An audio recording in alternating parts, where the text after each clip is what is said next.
فرزند زہرا یہ حالات برے ہیں۔ کاشانۂ بصیرت ایک ایسا مکمل یوٹیوب چینل جس پر محروم بصارت کے لیے بالخصوص اور تمام افراد کے لیے بالعموم سینکڑوں کی تعداد میں اسلامی کتب دستیاب ہیں۔ لہذا گزارش ہے کہ آپ اپنی ذمہ داری نبھاتے ہوئے کاشانۂ بصیرت کو سبسکرائب کرنے کے ساتھ ساتھ بیل آئیکن کو پریس کیجیے تاکہ آپ علم کے حصول کے ساتھ ساتھ مذہب اہل بیت کی اشاعت میں بھی اہم کردار ادا کرتے رہیں۔ کاشانۂ بصیرت، کاشانۂ بصیرت، کاشانۂ بصیرت۔ فرزند زہرا یہ حالات برے ہیں۔ بسم اللہ الرحمن الرحیم۔ السلام علیکم سامعین، کاشانۂ بصیرت کے یوٹیوب چینل پر ہم پڑھ رہے ہیں کتاب لوگو میں فاطمہ ہوں، بین الاقوامی ایوارڈ یافتہ فاطمہ زہرا سلام اللہ علیہا بہجت قلب مصطفیٰ کا اردو ترجمہ حصہ دوم، اور ریڈنگ کا ہے یہ پارٹ نمبر 15۔ ہم خطبہ فدق کو پڑھ چکے، اس کی شرح و تفسیر جان چکے، اور اب ہم اس کے بعد پچھلی نشست میں جس ٹاپک کا آغاز کر چکے تھے وہ تھا، ہیڈنگ تھی کہ خواتین مدینہ کا خاتون جنت سلام اللہ علیہا کی عیادت کرنا۔ ہم نے پیج 184 پر آپ سے اجازت چاہی تھی، اور اب اس سے آگے کی طرف کا سفر طے کرتے ہیں، یعنی پیج 185 پہ لکھا ہے، آپ گزشتہ صفحات میں سیدہ عالم اور معاذ بن جبل رضی اللہ کے درمیان جو گفتگو ہوئی تھی پڑھ چکے ہیں، اور ان تمام صورتوں میں اس بات کا اندازہ نہیں لگایا جا سکتا کہ سیدہ نساء العالمین سلام اللہ علیہا کے خانہ اقدس میں کتنی خاتون حاضر تھیں، لیکن یقینی امر یہ ہے کہ ان خواتین کی تعداد معمولی نہیں تھی بلکہ غیر معمولی تھی۔ بعزت رسول صلی اللہ علیہ وآلہ وسلم نے اپنے اوپر ہونے والے مظالم کی دردناک داستان کو تاریخ کے دفتر میں ثبت کرانے کے لیے ان خواتین کو تاریخی خطبہ دیا۔ حالانکہ آپ سلام اللہ علیہ صاحب فراش تھیں، آپ کی طبیعت ناساز تھی۔ مشاہدات میں سے ہے کہ کسی معاشرے میں عورتیں مردوں کے برابر ہوتی ہیں یا ان سے زیادہ ہوتی ہیں۔ ہر عورت کسی نہ کسی مرد سے مربوط ہوتی ہے، وہ مرد اس کا شوہر یا اس کا باپ یا بھائی یا بیٹا ہوتا ہے۔ مدینہ رسول صلی اللہ علیہ وآلہ وسلم کی نصف تعداد یعنی خواتین سیدہ سلام اللہ علیہ کی عیادت کے لیے ان کے ہاں حاضر تھیں۔ ان میں سے جس نے یہ پیغام سنا تو اس نے وہ پیغام اپنے گھر کے مردوں تک پہنچایا۔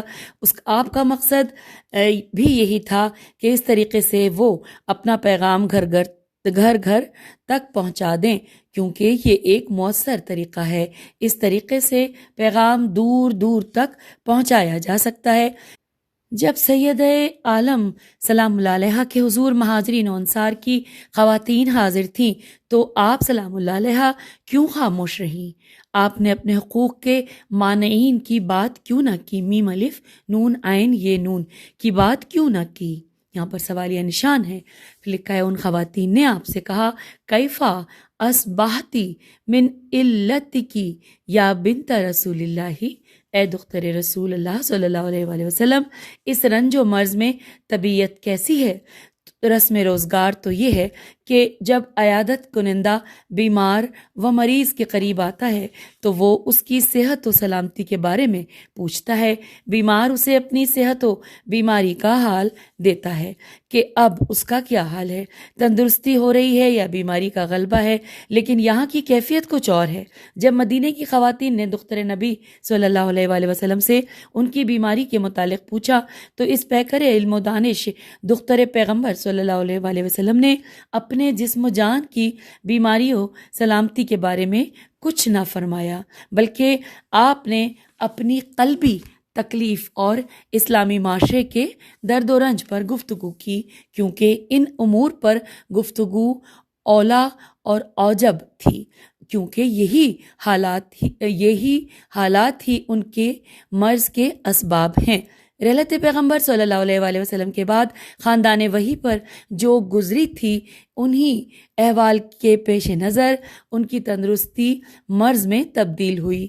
انہی احوال نے آپ سلام اللہ علیہ کی عافیت و صحت چھین لی تھی۔ اس لیے ضروری ہے کہ پہلے سبب پر بات کی جائے، پھر مسبب پر۔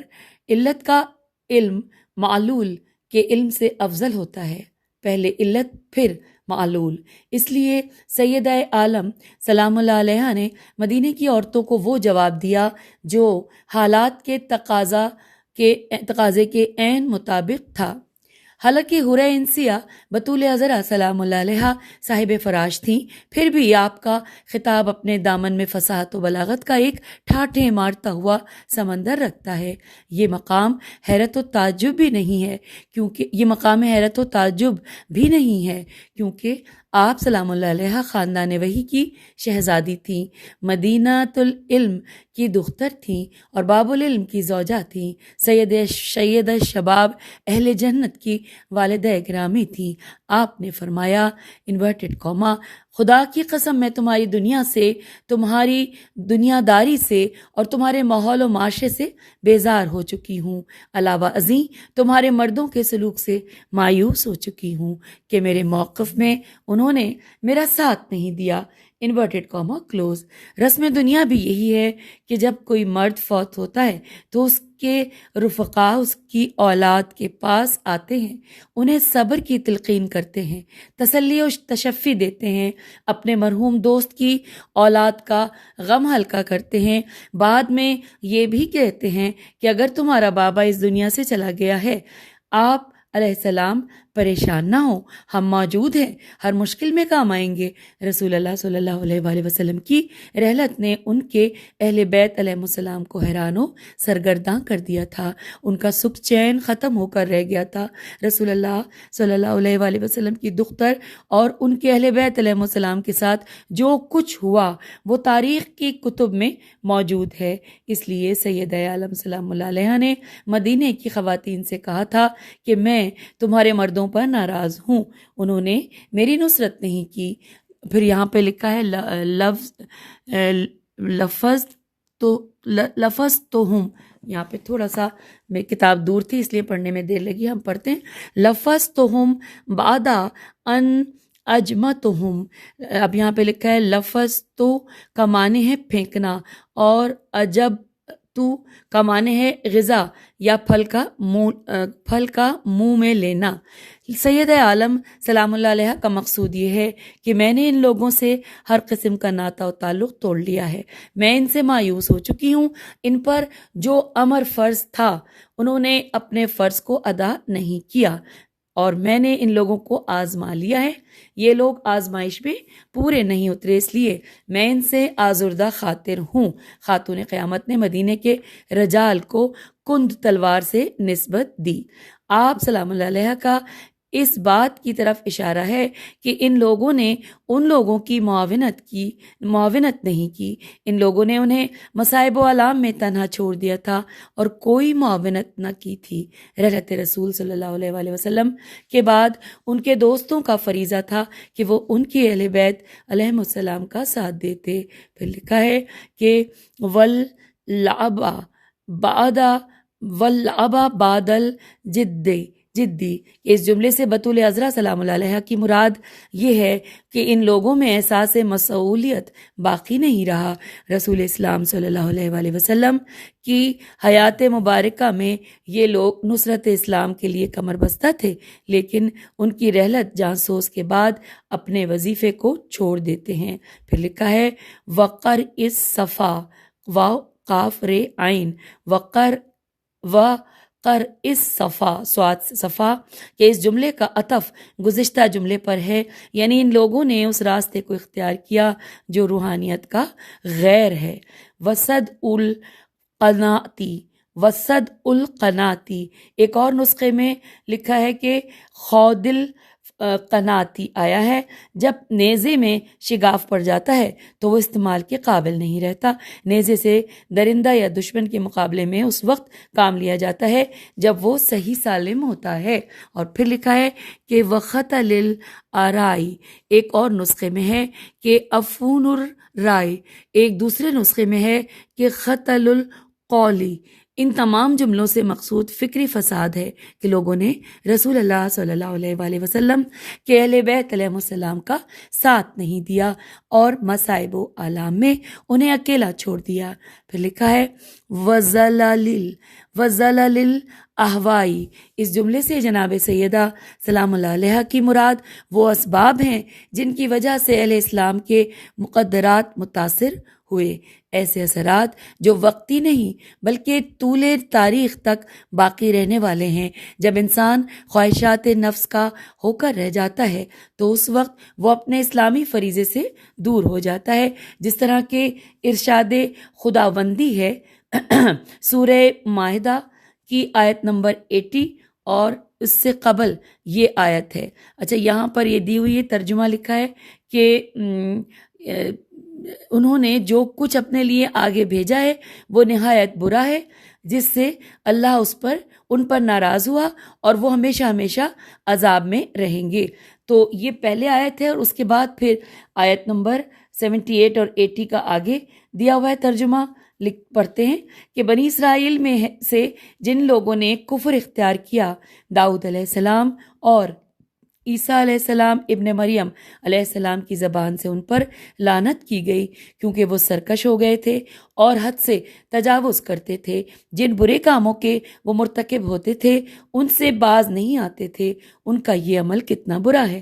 آپ ان لوگوں میں سے بیشتر لوگوں کو دیکھتے ہیں کہ وہ مسلمانوں کے مقابلے میں کافروں سے دوستی کرتے ہیں۔ انہوں نے جو کچھ اپنے لیے آگے بھیجا ہے وہ نہایت برا ہے، جس سے اللہ ان پر ناراض ہوا اور وہ ہمیشہ ہمیشہ عذاب میں رہیں گے۔ انورٹڈ کاما کلوز ہوا۔ یہاں پر یہ ہم نے پڑھی سورہ مائدہ کی آیت 78 سے 80 تک کا ترجمہ۔ آگے چلتے ہیں، پیج 189 پر آ گئے۔ لکھا ہے سیدہ طاہرہ سلام اللہ علیہ نے قرآن مجید کی آیت پڑھ کر ثابت کیا کہ جو لوگ خواہشات نفس کے اسیر ہوتے ہیں تو ان کا انجام بہتر نہیں ہوتا۔ پھر لکھا ہے سیدہ نساء العالمین سلام اللہ علیہ نے اسلام کی اور قیامت تک آنے والی نسلوں کی تمام تر مسئولیت مہاجرین و انصار کے شانوں پر ڈال دی، کیونکہ وہ مسجد نبوی صلی اللہ علیہ وآلہ وسلم میں تشریف لائی تھیں۔ انہوں نے اپنے تاریخی خطاب میں اتمام حجت کے تمام شرائط طے کر دیے تھے کہ اب شرعی تکلیف ان پر ثابت ہے۔ انہوں نے ان کی نصرت نہیں کی تھی، اس لیے وہ اللہ تعالیٰ کے حضور اور تاریخ کے سامنے جواب دہ ہیں۔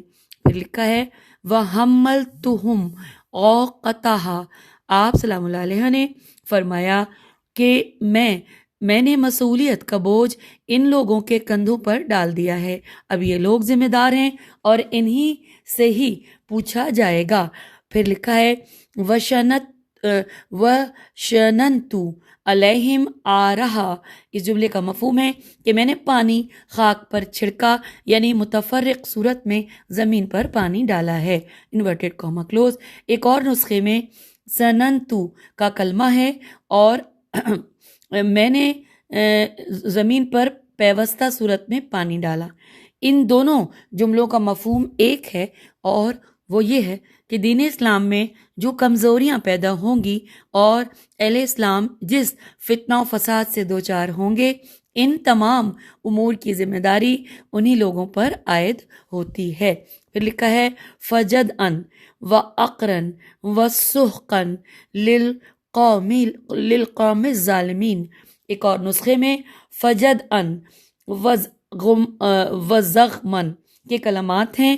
ان دونوں نسخوں کے علاوہ تیسرے نسخے کے الفاظ یہ ہیں کہ فجدًا وعقرًا وبعدًا، بے پہ پیش ہے اور عین دال الف اور دال کے اوپر دو زبر ہیں۔ لکھا ہے، ہم آگے پیج 190 پر لکھا ہے کہ خاتون